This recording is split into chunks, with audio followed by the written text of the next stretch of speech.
very special guests on the show, and none bigger this week than the two captains of the two competing sides this afternoon at St Albans Park. It is, first of all, the captain of the Belfast Hill Panthers, Cam Addy. Good morning, Cam. Good morning to you. And good to have you on the show, mate, on such an early morning, and of course, such a big day for your club as well this afternoon.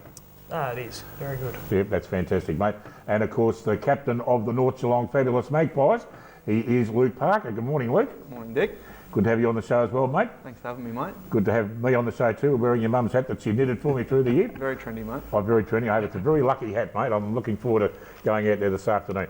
Cam, we'll start with you. Obviously, to be captain of your club that's been so successful over the last, 6 or 7 years now, it's a great honour. How are you guys going to win the game this afternoon? I think if we just have 22 contributors, we're going to go well and truly on our way to win the game. If we only have a couple of guys turn up, then the game's up in the air. Yep. Who are basically your key forwards at the moment do you think could make the difference in the game this afternoon? And you can tell me anything you like. It won't go any further than our audience, and I promise I won't ring Daniel Key up, all right? You can't go past Justin Tarr. Yep. He's proven time and time again on the big stage. Nick Costello's in pretty good form, and we've got a couple of guys who run through the midfield that rest up forward, so pretty dangerous up there.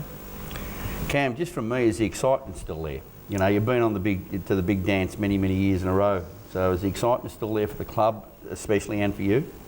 Definitely. If you're not excited for a grand final, you'll never be excited in your life. So. Oh, I don't know about that, mate.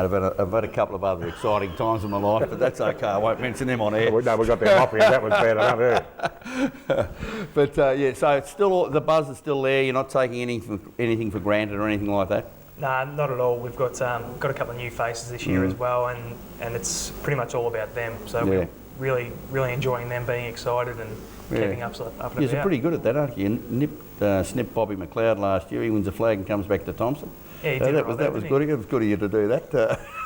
But yeah, so you do put new players into your side every year to keep that sort of enthusiasm up and about. No, definitely. It's like as the list sort of goes on and guys retire here and there, we just top up with one or two every year. Yeah, fantastic. Just keep it rolling. It's a great credit to your club and the side itself.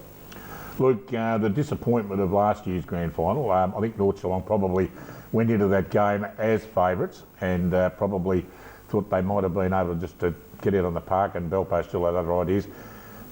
I think the North Geelong Footy Club have come in as perhaps the underdogs this week. Do you agree with that? Yeah, we've had to fight our way through. This is their fourth game. Let's stop saying the words out. That is their fourth game in a row that they've had to play. It's been a tough finals campaign for them. Yeah, it has. Obviously a few challenging games in there. Some good wins, but yeah, definitely 4 quarters long footy on St Albans ground is a big ask, no matter what side it is. Yep. But yeah, obviously new faces, and I think there's 11 new faces from last year's grand final side. So there's a couple of blokes on the side that have impressed me. One was last week, of course, and the week before, Andrew Ferguson. Now, I think Fergie played in the 2002 Premiership side. That was something like 13 years ago. I thought he was playing Super Rules now. He's been fantastic. And the other side of the coin has been the introduction this year of Charlie Farrell. What a sensational game those two guys have played the last couple of weeks. Yeah, we got Fergie back. I think he come back about around 12 or 13. He wasn't playing at the start of the year, so we'll take him back any day of the week. And he's been a massive inclusion for the senior finals. He's played majority of the twos, but with the experience that he's got and the amount of time he's been around footy, you'll definitely take him out on the ground with you every day of the week. And we got Charlie back just the week before finals, I think it was. Come back from the Falcons. He's played 14 or 15 games down there for the year. So once again, Charlie's a little superstar, and he's going to go a long way in his footy, I think. So it's a massive in for us to have him out there on around St Albans. And just very quickly, Daniel Key had to take over the role as coach at the start of the year. Perhaps it was 1 year premature. Everyone thought the doggy Ryan would get it for another year, and Daniel would learn the ropes, so to speak. It's an amazing transition for him, hasn't it? I mean, he's never coached before. I watched him the other day. He's not a yelling and screaming coach. He tends to just basically work on the psychological side of it and speak softly, doesn't he? Yeah, well, sometimes I've only heard him speak softly. It's definitely one extreme from the other. We had Doggy who would go off his head every week at us, and yeah, Keezy's pretty cool, calm and collected, but he's come from one of the best sides of the modern era in GFL, so he knows where it's at, and yeah, he's very clever above the shoulders when it comes to that. So the transition's been pretty smooth. Obviously, yeah, it was a year premature, but Yep. Keezy knew what he was in for when he took over, and, Yep. and he knew that Doggy might not have been there, and it turned out to be that way. But yeah, smooth sailing for what he's done so far, I guess. Luke, from my observations, one of the big inclusions, and I know he's played a lot of the games in the seconds, is that young fella you got in the ruck, the big boy. And he's certainly going to have to be on his game today. I think structurally it's allowed you to play, players where they should be played. You know, your best backman back in the back line instead of in the ruck, yourself forward and, through the midfield and those sorts of things. How important is that ruck battle today?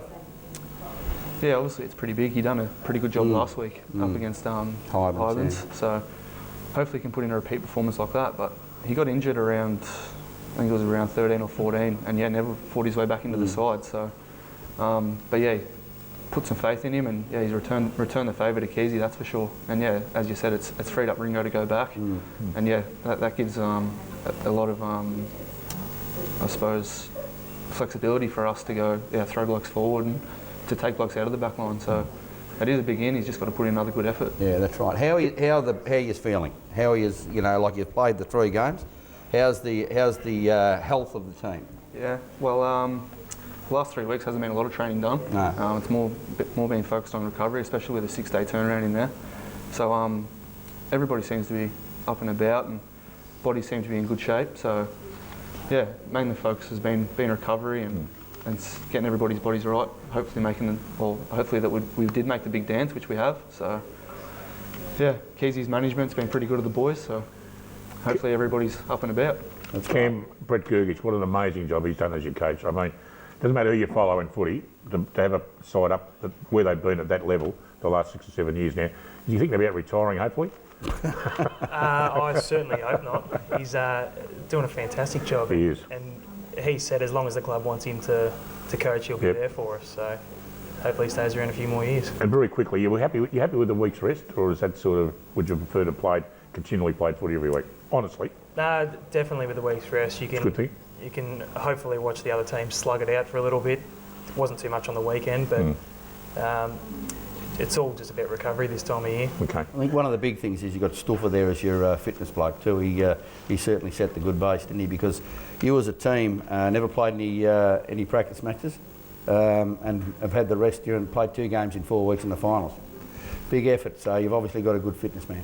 Definitely put in a big pre-season, and the fitness during the year as well has been spot on. Cam, thanks very much for coming in, mate. All the best to the I nearly said it again tonight. All the best to Belpost Steel Panthers this afternoon, mate. I do mean that. It's great to see 2 great clubs battle it out in the prime game of our competition, and good luck with this afternoon. Thanks for coming in, mate. Thanks very much. Good on you. Luke, all the best to the Magpies this afternoon, mate.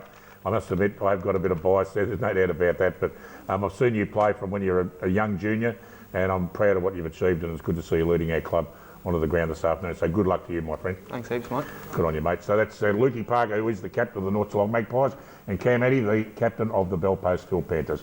We're going to take a break, and when we come back, we'll talk about all the action on this afternoon, including the president of the Geelong District Footy League, Little Widley OAM. Back up.